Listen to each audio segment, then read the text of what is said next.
सर्वांना जय भीम. विषय असा आहे की माझी आय डी रिपोर्ट झाली, म्हणजे इन्स्टाची सुद्धा आय डी रिपोर्ट झाली, फेसबुकची सुद्धा आय डी माझी रिपोर्ट झाली. आता का झाली याचं कारण मला माहीत नाही. तसं बघायला गेलं तर मी कधी कोणाला शिव्या देत नाही किंवा मी कोणाला असं वाईट तर बोलत नाही सहसा. पण मला एवढंच एक सांगायचं आहे की माझी आय डी आज नाही तर उद्या क्लिअर होईल आणि ती परत हाय ते लेवलला येईल, त्याचा काही विषय नाही. कारण की ऑलरेडी माझे जे कंटेंट वगैरे आहेत ते मी सामाजिक दृष्टिकोनातून बनवतो.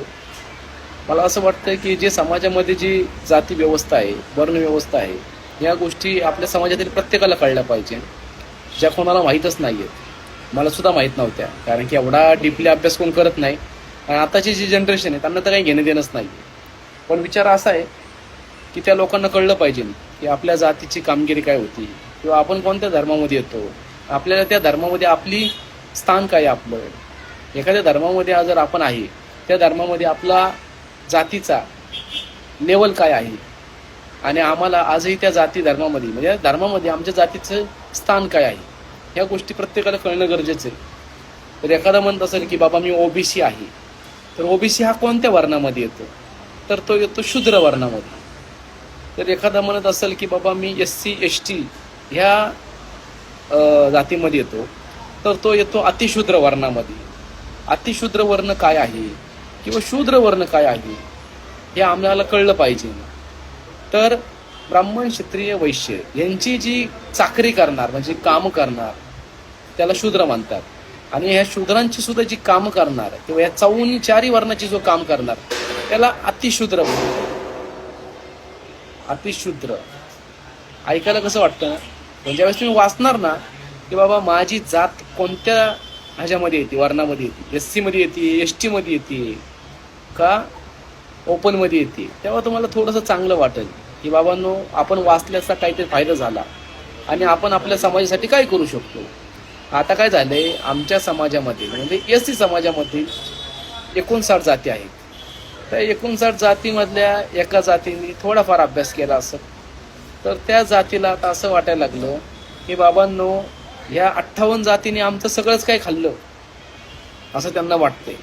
पण त्यांनी हा कधीच विचार केला नाही की बाबांनो 59 जातीमध्ये आपल्याला का टाकलं, तो विचार ते कधीच करणार नाही. पण वर्णव्यवस्थेनुसार ते खालच्या जातीचे, अतिशूद्र, अनटचेबल म्हणजे त्यांना कोण शिवू शकत नाही अशा जातीचे सगळे आहेत. म्हणजे कोणत्या 59 जाती म्हणजे असं कुठली एक जात नाही. पण आता सगळ्याच्या सगळ्या कट्टर जाती झाल्या. त्यांना असं वाटतं की आता आम्ही लय कट्टर आहे. काही कट्टर नाही. तुम्ही आजही मार खाल्ल्यानंतरनं विचार करा या गोष्टीचा माझ्या, आजही तुम्ही मार खाल्ल्यानंतरनं तुम्ही कट्टर हिंदू राहत नाही, तुम्ही कट्टर दलित बनतात. दलित, शोषित, पीडित ज्याला मारलं जातं, ज्याने शोषण केलं असतं त्याला म्हणलं जातं शोषित, पीडित आणि दलित. म्हणजे चांभार दलित, महार दलित, वडार दलित, कैकाडी दलित, रामोशी दलित, लोहार दलित, हे सगळे दलितच येतात. म्हणजे मार खाल्ल्यावर फक्त, आणि मार खायच्या आधी सगळे कट्टर असतात. मला फक्त एवढंच एक सांगायचं आहे की भावांनो, बाबासाहेबांनी आज आपल्याला सगळ्यांना माणसामध्ये आणले. हा जो मला बोलण्याचा अधिकार दिलाय आर्टिकल 19 हा सुद्धा बाबांनी दिलाय. आज मला जय घोष करण्याचा जो अधिकार आहे म्हणजे मी कोणत्याही देवाचं नाव घेऊ शकतो, त्याला वर्णन नाहीये, हा अधिकार मला बाबासाहेबांनी दिलाय. मी आज कोणत्याही मंदिरात जाऊ शकतो, हा अधिकार मला बाबासाहेबांनी दिलाय. मी आज वाटेल ते करू शकतो, हा अधिकार मला बाबासाहेबांनी दिलाय. मी आज बिझनेस करू शकतो, हा अधिकार मला बाबासाहेबांनी दिलाय. आता लोक म्हणतील हे सगळंच कसं काय बाबासाहेबांनी दिलं, कारण की वर्णव्यवस्थेनुसार आपल्या जेवढ्या पण काय जाती आहेत SC ST या सगळ्या जातींना बिझनेस करायचा अधिकार नव्हता, बोलण्याचा अधिकार नव्हता, कपडे घालण्याचा अधिकार नव्हता, सोनं ठेवण्याचा अधिकार नव्हता, चांदी ठेवण्याचा अधिकार नव्हता, पैसे ठेवण्याचा अधिकार नव्हता. हे सगळे अधिकार आपल्याला बाबासाहेबांनी दिले. आणि आज कोणत्याही जातीची महिला जी वरतोंड करून जोरजोरात काही बोलती ना, एक आहे आमची SC समाजाची पोरगी, मला फक्त एवढंच म्हणायचं आहे की थोडंसं ट्रीटमेंट घे स्वतःच्या तोंडावर ताई. काय होतं, चेहरा वगैरे जरा चांगला दिसला ना तर लोकांना बी चांगलं वाटतं. उगाच कसलं तर घाण तोंड घेऊन काहीही बोलायचं नसतं. तर ते फक्त जय घोष देण्यापुरतं किंवा उगाच आपल्या महापुरुषाची बदनामी होती असं वागण्यापेक्षा परिवर्तनवादी बना, चांगलं दिसा, चांगले कपडे घाला, चांगलं बोला. म्हणजे समाजातल्या लोकांना वाटेल की बाबा हा हे ह्या समाजाचेच. आज आम्ही आंबेडकरवादी आहे, आम्ही सूटबूट टायकोटच घालतो, कारण की बाबासाहेबच सुटाबुटात टायकोटात राहत होते. तर या गोष्टी आहेत, समाजामध्ये परिवर्तन घडलं पाहिजे. जाती व्यवस्था नाही आपण असं म्हणतो, पण हे चुकीचं आहे.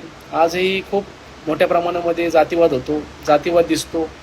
हर एका समाजातल्या लोकांना कोणत्या ना कोणत्या कारणावरनं जातीवादाला सामोरं जावं लागतं. पण मी महाराष्ट्रामध्ये एक गोष्ट ऑब्झर्व केली आहे, महाराष्ट्रामध्ये महार आणि मातंग या समाजावर ज्या प्रकारे जातीवाद होतो, त्याच प्रकारात दुसऱ्या कोणत्या जातीवर जास्त जातीवाद झालेलं बघायला भेटत नाही. म्हणजे चांभार सुद्धा आमच्याच लेवलला येतो, वडार आहे, काईकडे आहे, रामोशी आहे. पण हे बांधव कुठं जातात आणि यांच्या संग जातीवाद का होत नाही, याचं कारण माहिती का तुम्हाला काय? कारण की सगळ्यात पहिलं तर हे जात लपवतात, हे SC ST आहेत म्हणून सांगत नाहीत.